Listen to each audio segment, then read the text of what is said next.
2026 football বিশ্বকাপ ছিল উত্তেজনা আর বিতর্কে ভরা। কখনো গোলরক্ষকের পারফরমেন্স, কখনো ভিএআর, কখনো রেফারির সিদ্ধান্ত, আবার লাল হলুদ কার্ড আলোচনার শেষ ছিল না। তবে টুর্নামেন্ট শেষ হওয়ার পরও থামেনি বিতর্ক। এবার আর্জেন্টিনার হাজারো সমর্থকের দাবি বিশ্বকাপ ফাইনাল আবার খেলতে হবে।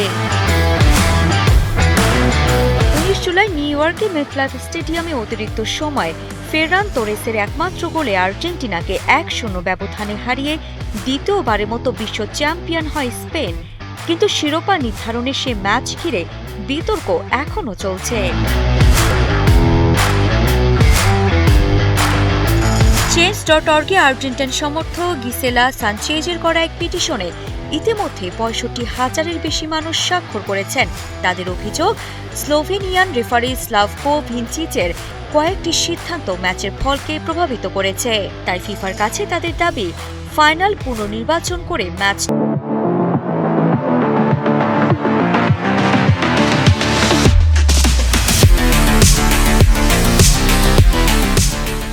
আবার আয়োজন করা হোক।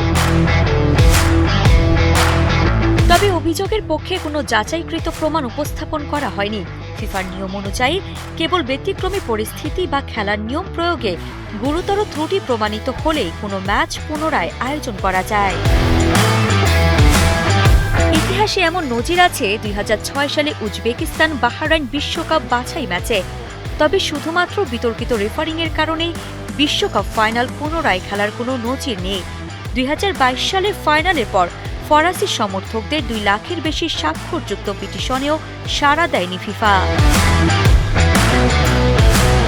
তাই 65,000-এর বেশি স্বাক্ষর আলোচনার জন্ম দিলেও বাস্তবতা বলছে স্পেনই বিশ্ব চ্যাম্পিয়ন।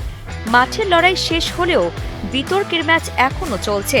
ফিফা এই দাবিকে গুরুত্ব দেবে নাকি এটিও ইতিহাসের আরেকটি অনলাইন আন্দোলন হয়েই থাকবে, সেটি এখন দেখার অপেক্ষা। কালের কথা।